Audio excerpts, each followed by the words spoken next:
చూడండి, వాక్యంలోనికి వెళ్దాం. కీర్తన గ్రంథము 23వ అధ్యాయము 1వ వాక్యం.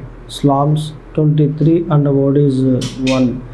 యెహోవా నా కాపరి, నాకు లేమి కలగదు. పచ్చిక గల చోట్లను ఆయన నన్ను పరుండజేయుచున్నాడు. శాంతికరమైన జలముల యొద్ద నన్ను నడిపించుచున్నాడు. ఈ మాట చెప్పింది దావీదు చెప్పాడు.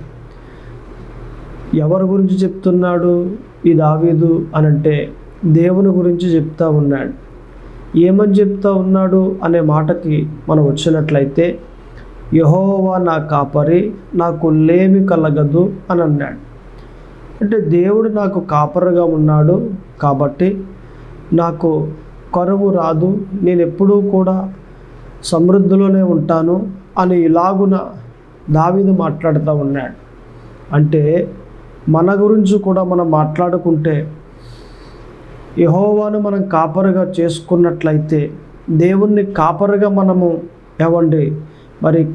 కాపరిగా మనం కలిగి ఉన్నట్లయితే, మనము కూడా లేములోనికి వెళ్ళకుండా, కరువులో ఉండకుండా సమృద్ధిలో మనం ఉంటాం.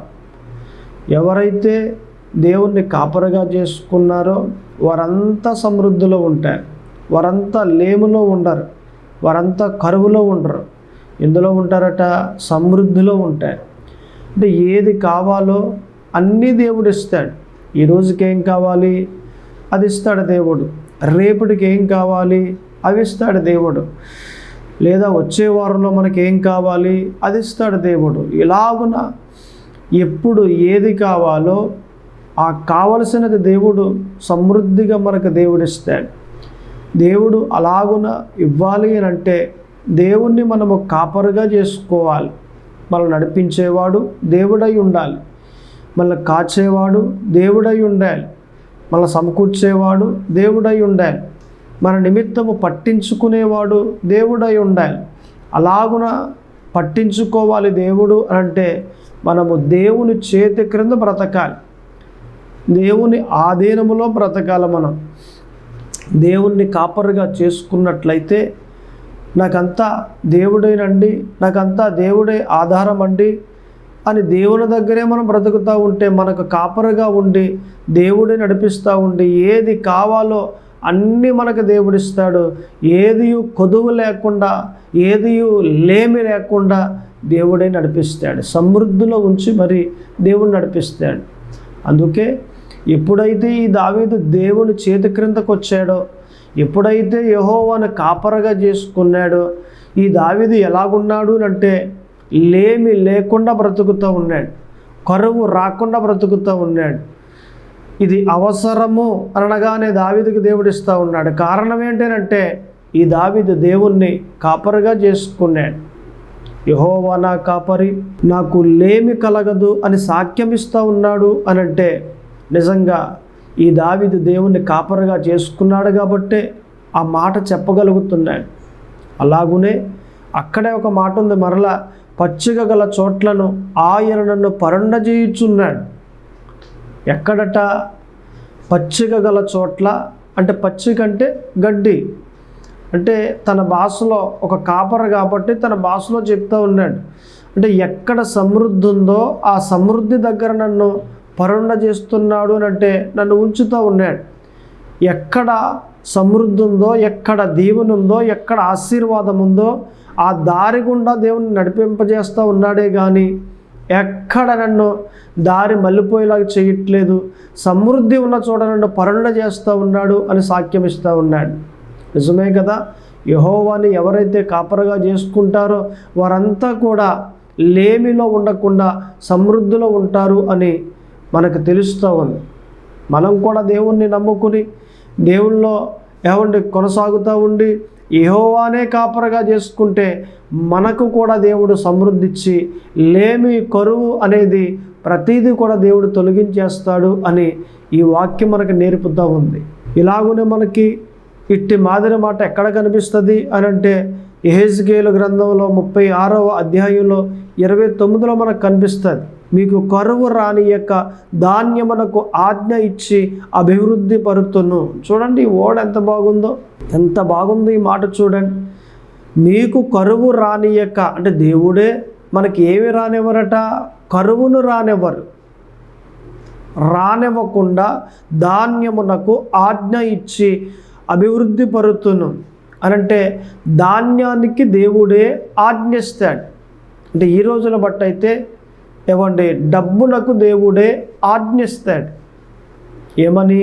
ఇదిగో డబ్బు, నా కుమారుడు అదుగా వెళ్తూ ఉన్నాడు, నా కుమారుని వెంబడించు, నా కుమార్తెను వెంబడించు అని డబ్బుకి దేవుడు ఆజ్ఞిస్తాడు. ఎప్పుడైతే డబ్బునకు దేవుడు ఆజ్ఞిచ్చాడో ఆ ఆజ్ఞ ప్రకారంగా పాటించాలి. కాబట్టి నీ వెంట వస్తూ ఉంటుంది డబ్బు.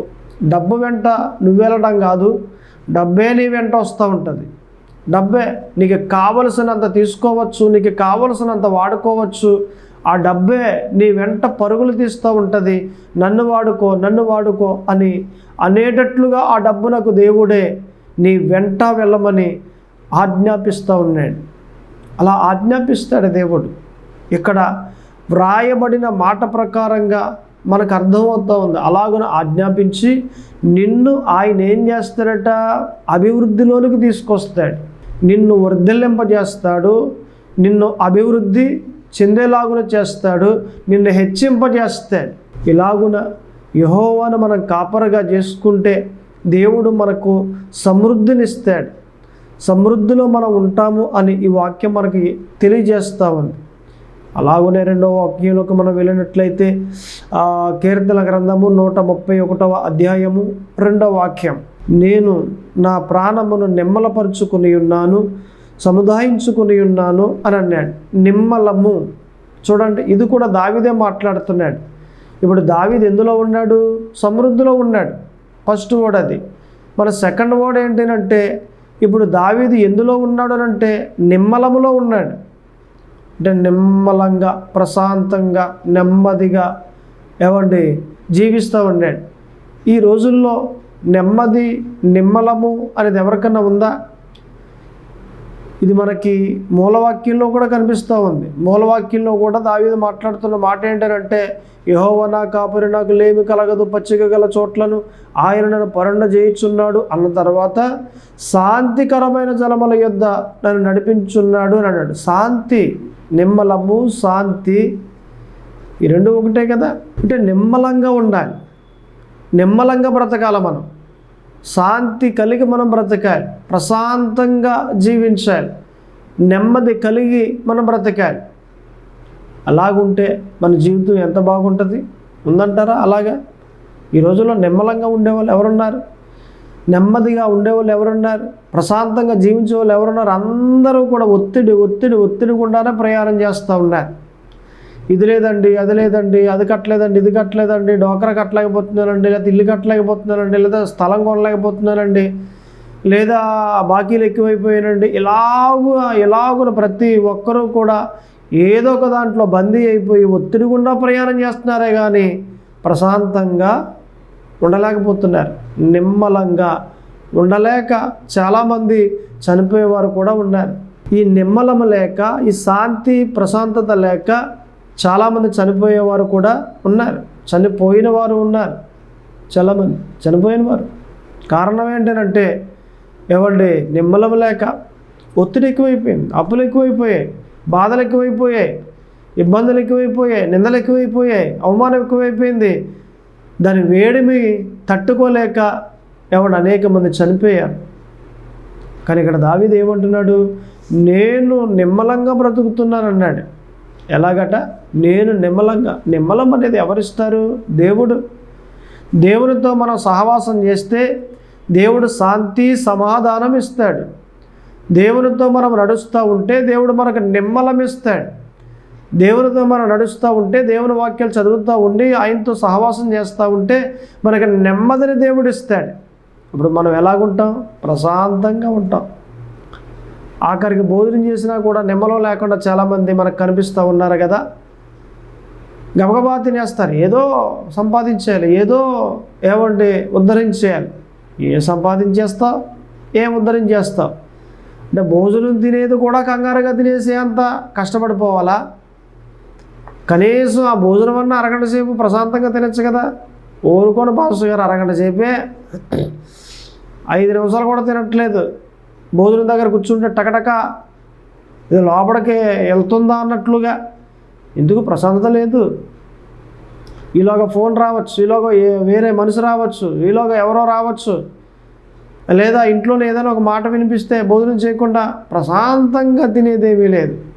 కంగారుగా తినటం, గజిబిజిగా ఉండటం. అంటే ఏమి లేదు, మనసునకు నిమ్మలం లేదు. ఏమి లేదట, నిమ్మలం లేదు.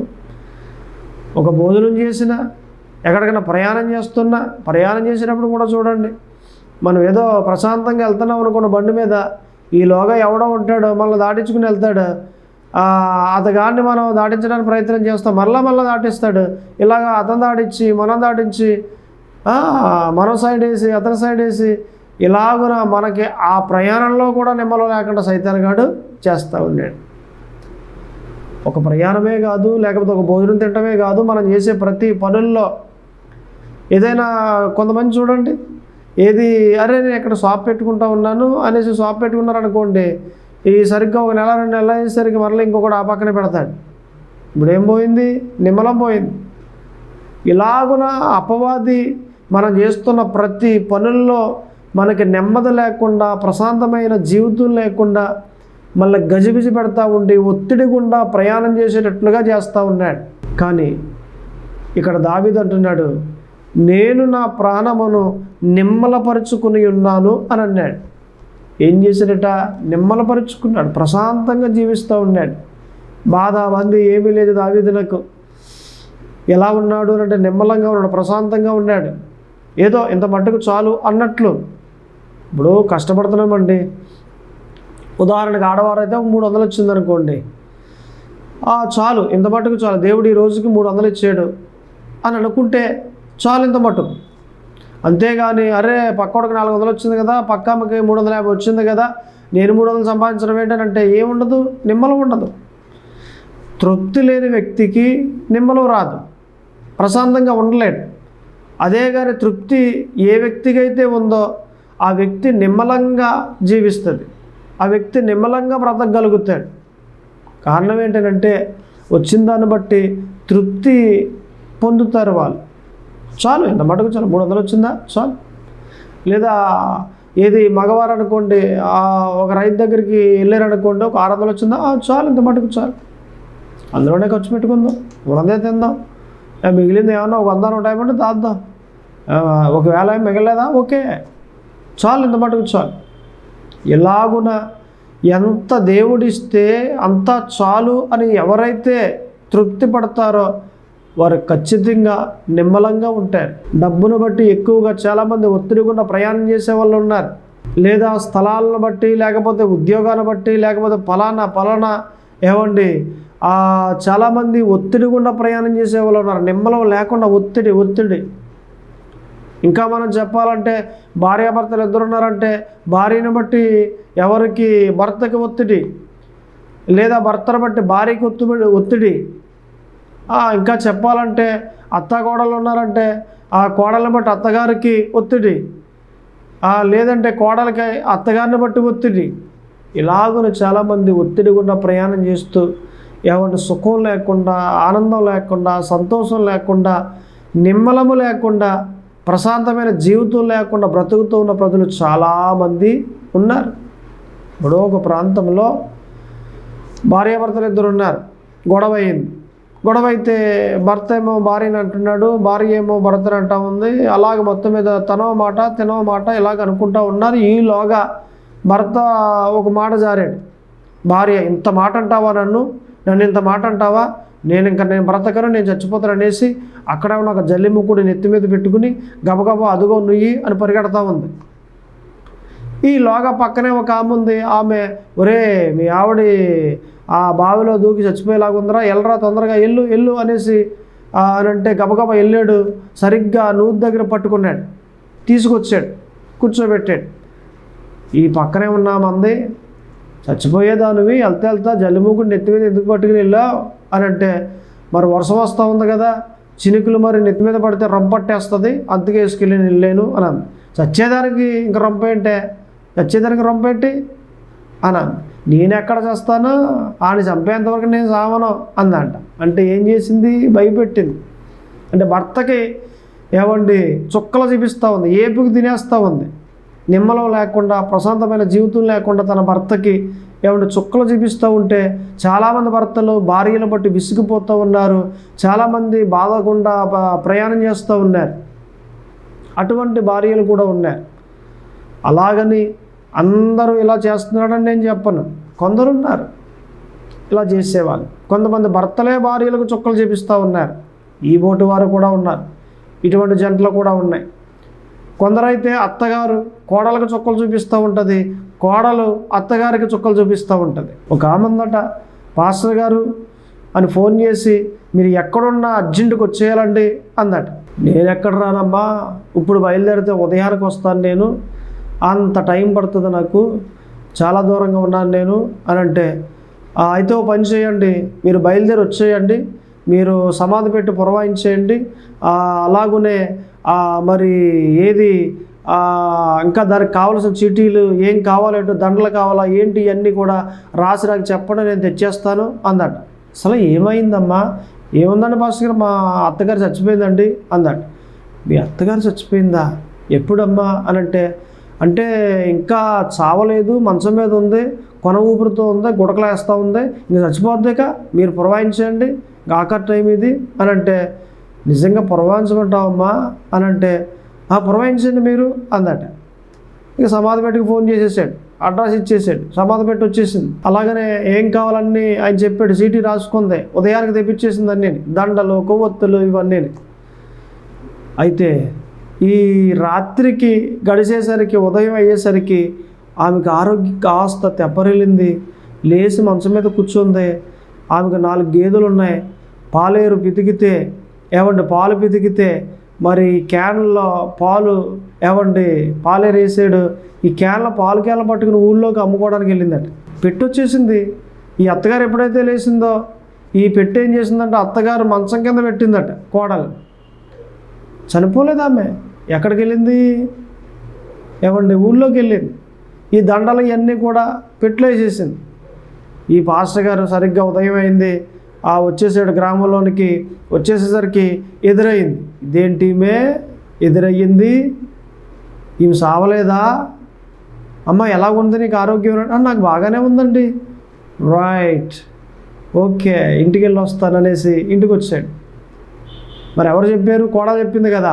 ఇదేంటమ్మానంటే, రాత్రి అయితే అలాగే ఉందండి, మరి ఇప్పుడైతే లేచి తిరిగేస్తుంది, చచ్చిపోయింది అనుకున్నాను నేను, బతికిపోయింది అంటే. ఏమి ఆమె ఎప్పుడు చచ్చిపోద్దని ఈమెకు ఈలోగా అత్తగారు వచ్చేస్తుంది అన్న కంగారులో ఈమె అంటుంది కదా, ఇదిగో మంచం కింద పెట్టానండి, అర్జెంటుకి పెట్టి పట్టుకెళ్ళిపోవడం సమాధి పెట్టి అంది. నేను ఎక్కడ పట్టుకెళ్ళమ్మా, నేనేం చేసుకోను దాన్ని, నువ్వు పురవాయించమన్నావు, పురవాయించాను అంతేనంటే, లేదని పెట్టి మీరు పట్టుకెళ్ళిపోండి, కరమే దండలు కానీ కొవ్వొత్తులు కానీ అగరత్తలు కానీ నేను ఎవరికొవరికి అమ్మేస్తాను, నేను పెట్టి మీరు పట్టుకెళ్ళిపోండి, మా అత్తగారు వచ్చేది మళ్ళీ పాలు వేయడానికి వెళ్ళింది కదా, వచ్చేస్తుంది అని అంటే, సంఘపెద్దగా ఫోన్ చేసి సంఘపెద్ద నువ్వు పట్టుకెళ్ళానంటే, ఈ పాస్టర్ గారు చెప్పగానే సంఘపెద్ద వచ్చేప్పుడు పట్టుకెళ్ళాడంట. నేను అంటాను కదా, ఈ కోడలు అత్తగారు ఎప్పుడు చచ్చిపోద్ది అన్నట్లుగా ఈ కోడలు ఉంది. అంటే అత్తగారికి ఈ కోడలకి పడదు. అత్తగారికి చుక్కలు చూపించేస్తుంది, లేదా ఆ అత్తగారు ఈ కోడలకు చుక్కలు చూపించేస్తుంది. అంటే ఎలాగో నేను చెప్పే మాటలను బట్టి మీరు అర్థం చేసుకోండి. చాలామంది ఎలాగున్నారు అని అంటే, ఇలాగున్నారు, లోకం ఇలాగుంది. ఈ వాక్య ప్రకారంగా మనం మాట్లాడుకుంటే, నేను నా ప్రాణమును నిమ్మలపరుచుకుని ఉన్నాను అని అన్నాడు. అంటే నిమ్మలము, ప్రశాంతమైన జీవితము అనేది మీకు కలగాలి. ఎవరు నిమ్మలంగా ఉంటారు, ఎవరు నెమ్మదిగిలి ఉంటారు, ఎవరు ప్రశాంతంగా ఉంటారు అని అంటే, యెహోవాను కాపరిగా చేసుకున్నవారు నిమ్మలంగా ఉంటారు. మన పశువుడేంటి? మొదటి మాట, యెహోవాను కాపరిగా చేసుకుంటే సమృద్ధిలో ఉంటాం. రెండవ మాట, యెహోవాను కాపరిగా చేసుకుంటే శాంతంగా ఉంటాం. అలాగనే మూడో మాటలో కూడా మనం వచ్చినప్పుడు చూడండి, కీర్తనల గ్రంథంలో 23వ అధ్యాయంలోనే 3వ వాక్యం, తన నామమును బట్టి నీతి మార్గములలో నన్ను నడిపించుచున్నాడు. ఎవరి నామమును బట్టి? దేవుని నామమును బట్టి. ఇది కూడా ఎవరు చెప్తున్నారట? దావీదే. ఏమని చెప్తా ఉన్నాడట? తన నామమును బట్టి నీతి మార్గములలో నడిపించుచున్నాడు. అంటే దావీదు ఎలాగున్నాడు? నీతిగా, దేవుడే నీతిగా నడిపిస్తూ ఉన్నాడు, యథార్థంగా నడిపిస్తూ ఉన్నాడు, పవిత్రంగా నడిపిస్తూ ఉన్నాడు దేవుడే. ఇప్పుడు ఈ దావీదు నీతిగా బ్రతుకుతూ ఉన్నాడు, అవినీతి కార్యాలు చేస్తూ ఉండి బ్రతకట్లేదు, కానీ నీతి కార్యాలు చేస్తూ నీతిమంతునిగా బ్రతుకుతూ ఉన్నాడు. ఎందుకని? యెహోవాని కాపరగా చేసుకున్నాడు కాబట్టి. దేవుణ్ణి మనము కాపరగా చేసుకుంటే మనమంతా కూడా నీతిగా బ్రతుకుతాం. నీతి తప్పేవారిగా కాదు, నీతిమంతులుగా బ్రతుకుతాం. నీతిగా బ్రతకాలి. ఎందుకండి అవినీతి కార్యాలు, దేవునికి విరోధమైన కార్యాలు చేసి దేవుణ్ణి బాధ పెట్టేది దేనికి? వారిని వీరిని కొట్టి, వారిని వీరిని బాధించి అవినీతి కార్యాలు చేస్తూ ఉండి బ్రతికితే ఆ జీవితం దేవునికి ఇష్టమైన జీవితమా? కాదే. లంచాలు తీసుకునేవాడు మానేయాలి, వ్యభిచారం చేసేవాడు మానేయాలి, దొంగతనం చేసేవాడు మానేయాలి. ఇలాగున ఎవరైతే తప్పిదాలు చేస్తూ ఉన్నారో వారంతా కూడా మానేయాలి. దేవునికి విరోధమైన కార్యాలు మానేసి దేవునికి నచ్చేటట్లుగా బ్రతకాలి. అది కదా మంచి జీవితం, దేవుడు మెచ్చే జీవితం, దేవుడు ఇచ్చిన జీవితం ఏది అని అంటే అది కదా. దేవుని మెప్పించేటట్లుగా ఉండాలి, దేవుణ్ణి ఆనందపరిచేటట్లు ఉండాలి. కానీ మన జీవితం దేవుణ్ణి బాధ పెట్టేటట్లుగా మన జీవితం ఎంత మాత్రమును ఉండకూడదు. సో నేను చెప్పే మాట ఒకటే, మీరు నీతిగా ఉన్నారా? యెహోవాని కాపరగా చేసుకుంటే మీరు నీతిగా బ్రతుకుతారు. నీతి మార్గములలో మన దేవుడే నడిపిస్తాడు. నీతి మార్గములలో మనం బ్రతకాలి. ఎవరైతే నీతి మార్గములలో బ్రతుకుతారో నిశ్చయముగా దేవుడు చేసే కార్యములు పొందుకుంటారు. నిశ్చయముగా దేవుడు చేసే అద్భుత కార్యములు, దేవుడు చేసే ఆశ్చర్యమైన కార్యములు నిశ్చయముగా పొందుకుంటారు. ఇప్పుడు భార్యాభర్తలు ఒక చోట ఉన్నారు. ఆ భార్య చాలా నీతిగా బ్రతుకుతూ ఉంది, యథార్థంగా బ్రతుకుతూ ఉంది. భర్త యేసు ప్రభువుని నమ్ముకోలేదు. యేసు ప్రభు అంటే కిట్టదు, ఎప్పుడు ఆలయానికి వచ్చింది లేదు. అయితే వీరిద్దరికి కొత్తగా పెళ్ళయింది కాబట్టి ఈ భార్యాభర్తలు ఇద్దరూ కూడా మరి పెళ్ళయిన తర్వాత అత్తవారింటికి అంటే అతడు అత్తవారింటికి వచ్చాడు, ఈమె అమ్మగారింటికి వచ్చింది. సరిగ్గా అదే టైంలో ఆ పాస్టర్ గారు, వాళ్ళ పాస్టర్ గారు అంటే పెళ్లి కూతురు పాస్టర్ గారు మరి సభలు పెట్టారు. 12 రోజులు పొలాల్లో మహాసభలు పెట్టాడు. చాలామంది ప్రజలంతా కూడా అక్కడికి హాజరయ్యారు. ఈ 12 రోజులు తినడం అక్కడే, ఉండడం అక్కడే, ప్రార్థన చేసుకోవడం అక్కడ, అన్నీ అక్కడేక ఇలా జరుగుతూ ఉంది. మొత్తం మీద ఆయనేమో సభలోకి రావట్లేదు, ఈ భార్య సభలో కూర్చుని ఉంది, ప్రార్థనలు చేసుకుంటూ ఉంది, వాక్యాలు వింటూ ఉంది, బాగుంది. ఆయన మట్టుగా చేను గట్టు మీద కూర్చుని వింటూ ఉన్నాడు.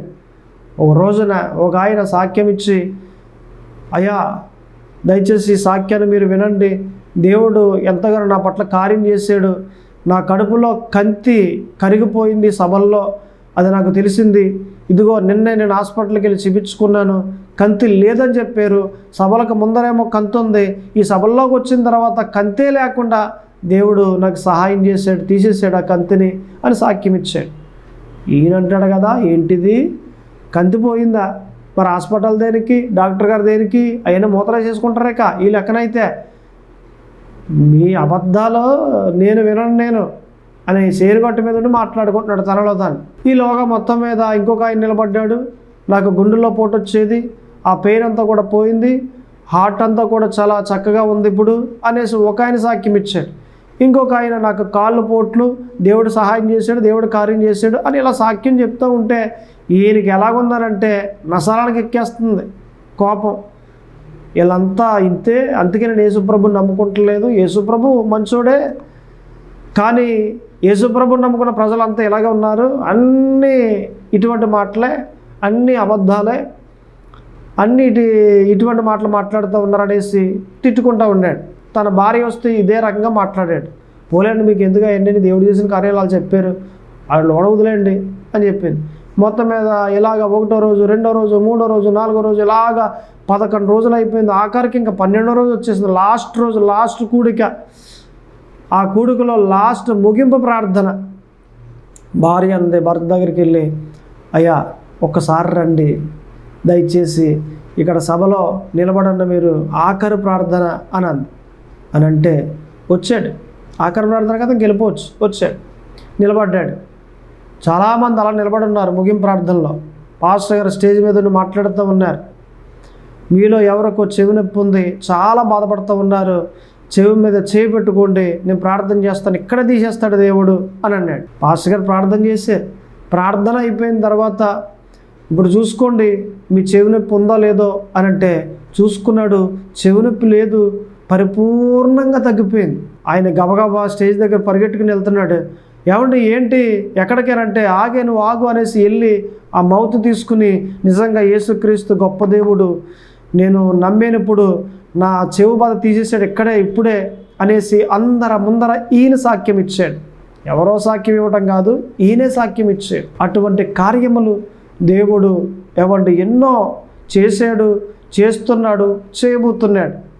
ఇక సభలు అయిపోయాయి, ఇంటికి వచ్చేసాడు. ఇంటికి వచ్చిన తర్వాత తన అత్తయ్య గారితో చెప్పాడు ఈ మాట, ఏమని ఇలా జరిగిందండి, నా చెవు బాధ పోయింది అని అంటే, అయితే మీరు పని చేయాలంది. ఏం చేయాలండి, మీరు సేవ చేయాలి, ఒక డ్రమ్ము కొనిస్తాను నేను, మీరు సేవ చేయండి సేవకునిగా అని అంటే, ఊరుకోండి అత్తయ్య గారు, నేను ఎక్కడ సేవ చేయను, నాకేమి రాదు వాక్యాలు చెప్పడం అవేనా అంటే, మీరేం చెప్పక్కర్లేదు, మీ చెవు బాధ ఎలా తగ్గిందో దేవుడు ఎలా తగ్గించాడో ఆ మాట చెప్పడం చాలు అని ఒక డ్రమ్ము కొనుక్కొచ్చి చేతికిచ్చి వీధికి వెళ్ళి చెప్పండి అని చెప్పిందట. ఈయన డ్రమ్ము తీసుకుని అదే కొట్టడం డ్రమ్ము కొట్టుకుంటా వెళ్ళి ఈ చెవు బాధ ఎలా దేవుడు తీసేసాడో అలా చెబుతూ ఉంటే ఇప్పటికి 30 సంఘాలు కట్టాడంట ఆయన. దేవుడు చేసిన కార్యం ఆ రీతిగా స్వస్థత కలగజేసాడు, నిలబెట్టాడు, సేవకునిగా చేసి 30 సంఘాలు కట్టేటట్లుగా దేవుడు చేశాడు. దేవుడు ఎంత గొప్ప దేవుడు. సో నేను చెప్పే మాట ఒకటే, యెహోవాను కాపరగా చేసుకోవాలి. యెహోవాను కాపరగా చేసుకుంటే మనం నీతిగా బ్రతుకుతాం. తన భార్య నీతిమంతురాలు కాబట్టి తన భర్తను దేవుడు మార్చాడు. నిజమే, యెహోవాను కాపరగా చేసుకుంటే సమృద్ధిలో ఉంటాం, యెహోవాను కాపరగా చేసుకుంటే శాంతంగా ఉంటాం, యెహోవాను కాపరగా చేసుకుంటే నీతిగా ఉంటాం. మనం ఎప్పుడైతే దేవుణ్ణి కాపరగా చేసుకుని ముందుకు సాగుతూ ఉంటామో నిశ్చయముగా దేవుడు దీవిస్తాడు. దేవుడు అంతకంతకు వర్ధిల్లింపజేసి నీ బంధువులలో తలగా పెడతాడు. ఆయన నీకు ఇచ్చిన వాగ్దానాన్ని నెరవేరుస్తాడు. నీకు ఇచ్చిన మాట ప్రకారంగా ఆ అధికారాన్ని నీకు ఇస్తాడు. ఆ అధికారాన్ని నీకు ఇచ్చి నీ బంధువులలో తలగా చేసి ఒక ఉన్నతమైన స్థాయిలోనికి నిన్ను తీసుకుని వస్తాడు. ఆయన వదిలేసే దేవుడు కాదు, ఇచ్చింపజేసే దేవుడు. ఆయన జ్ఞాపకం చేసుకుని నిన్ను ఎదిగింపజేసే దేవుడు. నిన్ను మర్చిపోయాడు అనుకుంటున్నావా? మర్చిపోలేదు ఆయన. అరే నాకు బాధలు ఎక్కువైపోయినాయి పాస్టర్ గారు, మీరు ఎన్ని చెప్పినా కూడా నన్ను బాధలా వదిలేసాడు దేవుడు, నేను మర్చిపోయాడు నాకు తెలుసు అని నువ్వు అనుకుంటున్నావేమో. కానీ దేవుడు నిన్ను ఎప్పుడూ మర్చిపోలేదు, ఎప్పుడు మర్చిపోడు కూడా. నీకు కావలసిన ప్రతి ఈవి నీకు కలగజేస్తాడు ఆయన. నీకు కావలసిన ప్రతిదీ కూడా నీకు కలగజేసి నిన్ను హెచ్చింపజేసి నిన్ను ఎప్పుడు జ్ఞాపకం చేసుకుంటూ ఒక మంచి స్థాయిలో నిన్ను ఉంచుతాడు ఆయన. ఇది మన దేవుడు అంటే, దట్ ఈజ్ మై గాడ్. ఆయన వదిలేసే దేవుడు కానే కాదు. ప్రార్థన చేసుకుందాం. నా మాటలు ఒకటే, సమృద్ధిలో మనం ఉంటాం, శాంతంగా మనం ఉంటాం, నీతిగా మనం ఉంటాం, యెహోవాను కాపరగా చేసుకుంటే. ప్రార్థన చేసుకుందాం. కళ్ళు మూసుకోండి. ప్రార్థన. పరిశుద్ధుడా దేవా తండ్రి, ప్రభువా యేసుక్రీస్తు, అయ్యా ఇదిగో ప్రభువా, ప్రార్థన చేస్తూ ఉండగా మీ కృపాక్షేమములు మెండుగా కలగ చేయండి. ఎందరైతే ఈ వాక్యాన్ని విన్నారో వీరందరినీ కూడా దీవించి బలపరిచి మీ ఆత్మ చేత నడిపించండి. అంతేకాకుండా ఏ సమస్యల్లో ఉండి ఈ వాక్యాన్ని వింటూ ఉన్నారో ఆ సమస్య నుండి విడిపించండి, విడుదల కలగ చేయండి. ఒక మంచి సాక్షిగా నిలవబెట్టమని ప్రార్థిస్తూ ఉన్నాను. ఈ కొద్ది ప్రార్థన ఆలకింప చేయమని యేసుక్రీస్తు నామమున అడుగుచున్నాను తండ్రి. ఆమేన్.